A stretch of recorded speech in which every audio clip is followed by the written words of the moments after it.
Você vai ver no Ação Pública. Mudanças na legislação ampliam a importância da internet nas campanhas eleitorais. Para os procuradores da República, a fiscalização terá que aumentar e os órgãos de controle vão precisar do apoio do eleitor. Eu acho que vai ser um controle extremamente difícil, que a gente vai precisar muitíssimo da população, né? A gente sempre precisou, mas nisso aí eu acho que mais do que nunca. O eleitor e eleitora precisa ter pelo menos a segurança de quem se apresenta, quem merece uma legenda de partido para disputar o cargo, pelo menos não tem antecedentes criminais. O Brasil vai sediar os dois maiores eventos esportivos, a Copa do Mundo de Futebol e as Olimpíadas. Por isso, os procuradores da República já trabalham para fiscalizar os gastos com recursos públicos.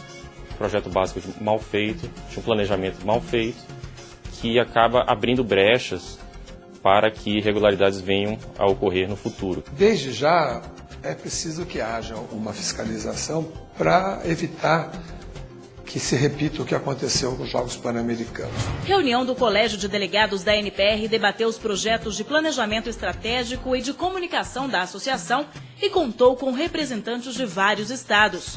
E no quadro Direitos Fundamentais, procuradores da República tiram dúvidas da população sobre seus direitos. O Congresso Nacional mais uma vez realizou uma mini-reforma eleitoral. Pontos importantes continuam de fora, mas os parlamentares aprovaram mudanças principalmente em relação à rede mundial de computadores. A internet passou a ser um vasto campo para a divulgação dos candidatos. Para os procuradores da República, essas alterações vão exigir mais fiscalização. As eleições do ano que vem prometem novidades. A lei eleitoral sancionada pelo presidente Luiz Inácio Lula da Silva amplia, por exemplo, o uso da internet na divulgação dos candidatos. A partir do dia 5 de julho de 2010, a ferramenta vai poder ser usada até para mediar debates. Mesmo durante as eleições, os candidatos poderão manter ativas páginas na web. Além disso, está garantida a livre manifestação do pensamento em sites, blogs partidários e jornalísticos e também nas redes sociais. O anonimato fica proibido para que seja assegurado um eventual direito de resposta. Nós conseguimos avançar na qualificação do sistema político, por exemplo, com a liberação do uso da internet nas campanhas, com incentivo à participação política feminina, com a regulamentação mais clara, mais objetiva e, portanto, geradora de maior segurança jurídica, de ações que combatem compra de voto, captação ilícita de recursos, uso da máquina administrativa. Inclusive, ampliamos as hipóteses de cassação de mandatos. Para o Ministério Público, a ampliação do uso quase irrestrito da rede mundial de computadores é um motivo a mais de preocupação, principalmente na hora de fiscalizar. E outro ponto merece atenção: a autorização de doações financeiras para partidos políticos via internet.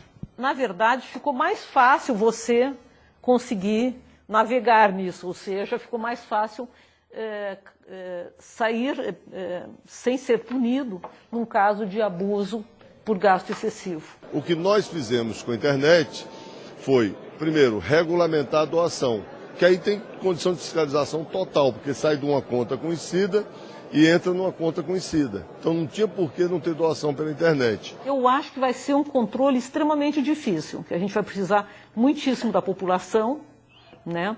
A gente sempre precisou, mas nisso aí eu acho que mais do que nunca. Entre outros pontos da lei eleitoral estão: fica proibido o envio de mensagens em massa, conhecidas como spam, pela internet.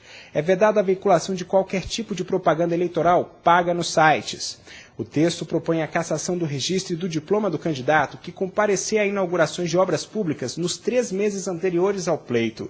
Também institui o voto impresso para conferência com voto da urna eletrônica, a ser feita por meio de amostragem de 2% das máquinas a partir de 2014. Pela proposta, o eleitor vai conferir o voto eletrônico, confirmar as escolhas e então o voto será impresso e depositado automaticamente em lugar lacrado. Mas o líder do PSDB na Câmara, deputado José Aníbal, se diz contra o que chama de mini-reforma eleitoral. Ele critica o trecho que permite ao candidato considerado inelegível pela Justiça Eleitoral de se dispor a cargos públicos quando no processo eleitoral decisão restabelecer os direitos políticos. Eu era a favor da gente fazer uma boa consideração, uma boa reflexão sobre ficha suja. Por que é importante isso? Porque o eleitor e a eleitora precisam ter pelo menos a segurança de quem se apresenta, quem merece uma legenda de partido para disputar um cargo, pelo menos não tem antecedentes criminais, não tem processos que são muito questionadores, não é? da postura do cidadão, dos compromissos dele, dos valores morais, éticos do cidadão. Portanto, eu acho que aí também não avançamos. E não é bom. Deveríamos ter avançado.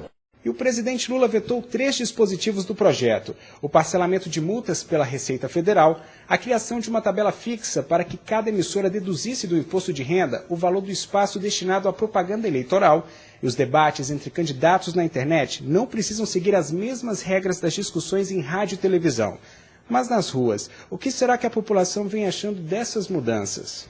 Eu concordo com o uso da internet. Eu acho que em alguns países como Estados Unidos a campanha do Barack Obama é um exemplo de que dá certo se for feito de forma transparente e clara, mas como aqui a gente tem uma série de problemas, não sei, teríamos que experimentar. Eu acho que tem que ter a ficha limpa, sim. O candidato ele tem que estar transparente diante da sociedade, né? Porque nós também somos transparentes na nossa vida, no dia a dia, então nós temos que exigir isso, sim, dos nossos políticos.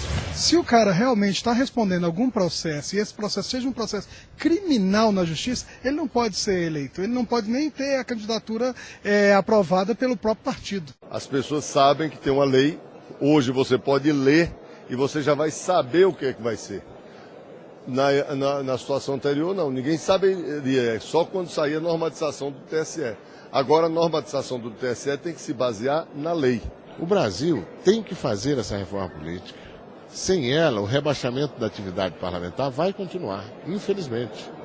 O rebaixamento, inclusive, do processo parlamentar, da discussão sobre as leis, os projetos, porque ela acaba sendo feita fora do parlamento, dentro das conveniências da maioria política, dentro das conveniências do governo. O parlamento está se esvaziando. Então, ou há efetivamente a construção de uma maioria, de uma minoria política programática, com base a ideias e teses, ou nós vamos continuar num processo de rebaixamento que é intolerável. O parlamento votando diante de circunstâncias, interesses de governo, de grupos daqui e dacolá, e não atendendo ao que deve atender, que é a cidadania brasileira.